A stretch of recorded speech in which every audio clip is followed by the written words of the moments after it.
warahmatullahi wabarakatuh. Perkenalkan, nama saya Sania Aulia Putri dengan NIM 22022112 akan menjawab ujian akhir semester mata kuliah kreativitas anak usia dini dengan dosen pengampu Ibu Ilsafren dan Ibu Mutia. Baiklah, untuk soal pertama yaitu uraikan tentang konsep kreativitas bagi anak usia dini. Nah, secara operasional, kreativitas dapat dirumuskan sebagai kemampuan yang mencerminkan kelancaran, keluasan, dan orisinalitas dalam berpikir serta gagasan. Kreativitas adalah salah satu potensi yang dimiliki oleh anak yang perlu dikembangkan sejak usia dini.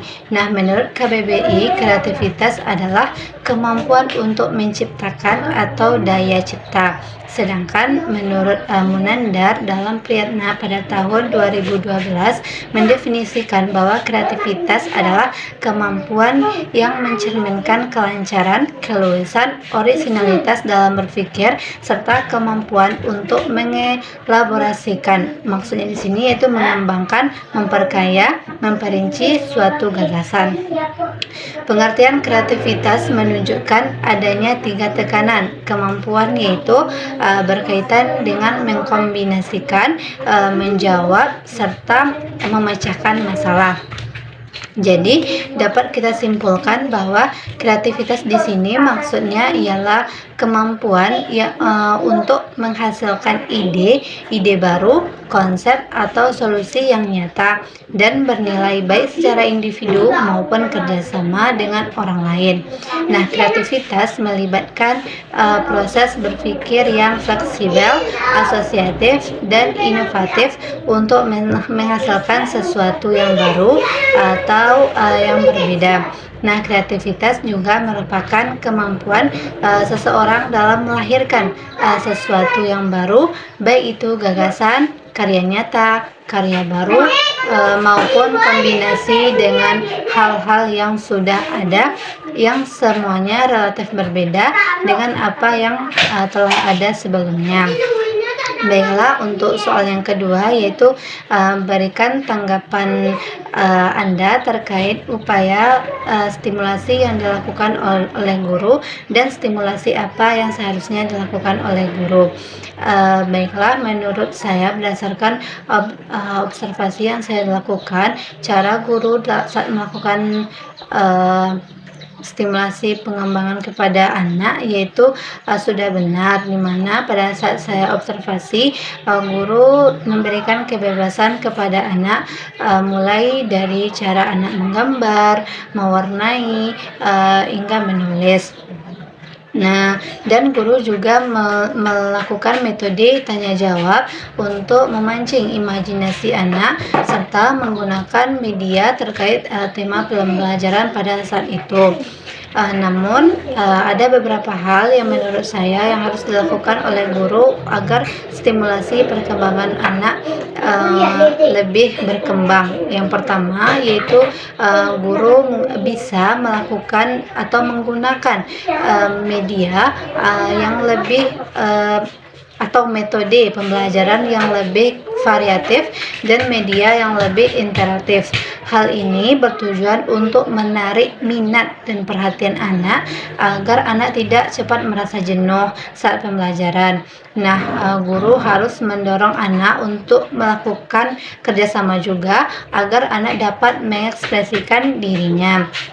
Bukan hanya itu, cara stimulasi selanjutnya yaitu guru harus memperhatikan kondisi lingkungan, di mana guru harus menciptakan lingkungan yang aman dan tenang sehingga anak dalam memunculkan ide-ide atau imajinasi kreatifnya anak merasa aman dan tidak merasa takut. Dan selanjutnya yaitu guru harus menggunakan pendekatan yang inklusif, yang mana guru harus menggunakan gaya belajar yang sesuai dengan kebutuhan serta minat anak. Bukan hanya itu, guru harus juga harus menerapkan prinsip belajar sambil bermain agar anak tidak merasa bahwa dirinya itu dituntut sedang belajar, namun anak sedang bermain. Dan bukan hanya itu, selanjutnya ada pun cara stimulasi guru, yaitu guru harus merancang atau memberikan pertanyaan yang merangsang anak untuk berimajinasi atau berpikir atau bertindak secara kreatif dan memacu rasa ingin tahu anak. Mungkin hanya itu yang dapat saya sampaikan untuk soal yang ketiga, yaitu apa saja teori yang sesuai atau yang melatar belakangi kreativitas. Dan mengapa teori itu bisa melatar belakangi kreativitas. Nah, menurut saya ada pun teori yang melatar belakangi kreativitas. Yang pertama ialah teori psikoanalisis. Nah, secara umum teori psikoanalisis memandang bahwa kreativitas itu adalah hasil mengatasi suatu masalah yang biasanya dimulai sejak di masa anak-anak. Nah, teori ini memandang bahwa pribadi yang kreatif dipandang sebagai seseorang yang pernah mempunyai pengalaman traumatis di masa lalu dan dihadapi dengan memunculkan gagasan-gagasan, baik disadari maupun tidak disadari, bercampur dan menjadi pemecahan inovatif dari trauma tersebut. Adapun tokoh dari teori psikoanalisis yaitu Sigmund Freud. Nah, Sigmund Freud menyatakan bahwa kreativitas adalah suatu usaha untuk mencegah kemunculan sesuatu yang buruk di masa yang akan datang, sehingga muncul kesadaran untuk menciptakan cara atau produk baru yang bermanfaat. Nah, menurut Sigmund Freud, sikap sadar merupakan dasar dari munculnya kreativitas itu sendiri. Menurutnya, ide-ide seseorang banyak muncul ketika seseorang memiliki sikap sadar akan kondisi realita dan kebutuhan saat itu. Selanjutnya yaitu tokohnya yaitu Ernest Grace. Menurut Ernest bahwa orang kreatif adalah orang yang mampu memanggil bahan dari alam pikiran tidak sadar. Nah, kreatif selalu berkaitan dengan tidak selalu berkaitan dengan usaha atau cara baru untuk memperoleh kebaruan, namun berkaitan dengan kemampuan seseorang untuk membaca peluang pemanfaatan sumber daya interaksi atau penugasan diri, hingga ketekunan. Hasil dari kreativitas ialah suatu kepuasan atau pencapaian yang didapatkan. Nah, yang ketiga yaitu Carl Jung. Menurut Carl Jung bahwa dia percaya alam tidak sadar memainkan peran penting dalam memunculkan kreativitas tingkat tinggi. Nah, Carl Jung mengatakan bahwa ketidaksadaran memiliki peran terhadap kreasi seseorang dalam cara pandang seseorang terhadap sesuatu hal yang dibentuk oleh pengalaman terdahulu. Melalui ketidaksadaran itu akan muncul sebuah karya ide, seni, teori hingga penemuan, di mana hal inilah yang menjadikan eksistensi seseorang untuk berlanjut. Yang kedua ada teori humanistik.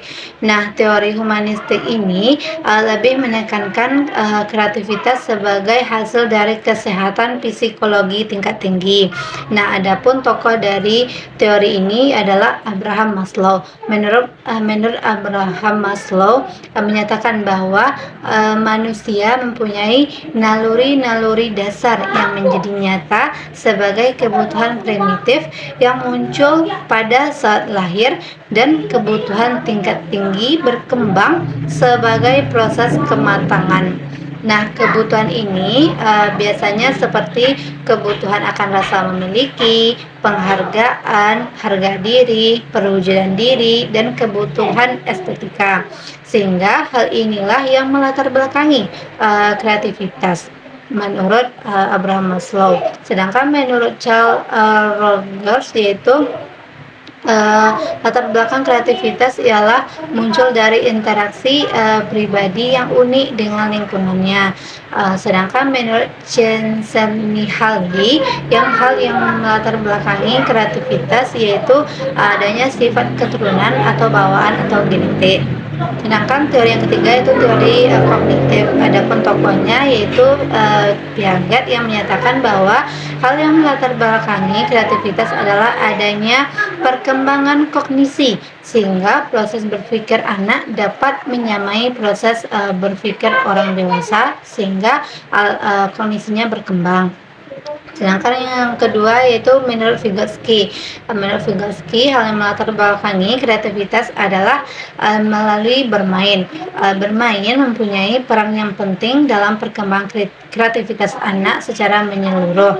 Namun bukan hanya kognisi. Menurut Vygotsky, hal ini juga berkembang untuk emosi dan sosial anak. Yang kedua, menurut Brunner, Brunner sependapat dengan Vygotsky, namun Brunner lebih menekankan bahwa hal yang terpenting ketika anak bermain ialah makna yang terkandung dalam permainan tersebut yang membantu anak untuk bereksperimen dan mengkombinasikan sikap-sikap lainnya. Yang terakhir ialah teori Islam. Nah, teori ini menyatakan bahwa Allah SWT memiliki 99 nama yang kita sebut dengan Asmaul Husna. Nah, dalam nama-nama tersebut terkandung berbagai kekuasaan Allah. Salah satunya ialah kreativitas yang terkandung dalam Al-Khalid yang artinya pencipta, Al-Musawwir yang artinya memberi bentuk, dan Al-Muqdi yang pertama memulai. Nah, terkait hal-hal yang kita pahami bahwa kreativitas merupakan bagian dari pemberian amanah yang diberikan oleh Allah Subhanahu wa taala. Baik, adapun soal terakhir yaitu contoh kegiatan yang dilakukan oleh guru untuk menstimulasi kreativitas anak dan aspek kreativitas apa yang dapat dikembangkan dalam kegiatan tersebut. Adapun contoh kegiatan yang dapat menstimulasi kreativitas anak menurut saya yaitu kegiatan kolase gambar hewan menggunakan ampas kelapa. Nah, adapun cara bermainnya yang pertama yaitu arahkan anak untuk mengambil kertas bergambar hewan yang akan dibuat kolasenya nanti. Kemudian sediakan beberapa kotak yang berisi ampas kelapa dengan berbagai macam warna. Yang ketiga, anak diberi kebebasan untuk memilih warna ampas kelapa apa saja yang mereka suka atau yang mereka minat. Dan yang selanjutnya yaitu beri anak lem dan minta anak untuk mengolesi pada gambar hewan tersebut. Lalu anak dapat menempel ampas kelapa pada gambar tersebut sesuai dengan kreasi masing-masing. Adapun aspek kreativitas yang dapat terstimulasi dari kegiatan ini adalah yang pertama kebaruan, yang mana anak dapat menggabungkan ampas kelapa dengan warna yang berbeda-beda pada gambar hewan. Yang kedua ialah flexibility, yang mana anak dapat menempel ampas kelapa dengan rapi dan sesuai dengan bentuk hewan. Yang ketiga ialah kegigihan, yang mana anak dapat menyelesaikan kolase sebelum jam istirahat berbunyi.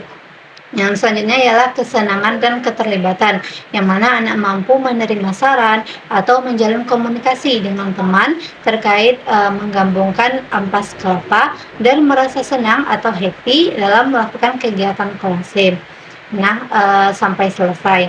Selanjutnya yaitu ada eksplorasi, yang mana anak mampu mengeksplorasi berbagai macam-macam warna yang ada pada ampas kelapa. Nah, mungkin hanya itu yang dapat saya sampaikan. Saya minta maaf jika ada kesalahan ataupun kekurangan ataupun penyampaian. Saya sudahi dengan membaca Assalamualaikum warahmatullahi wabarakatuh.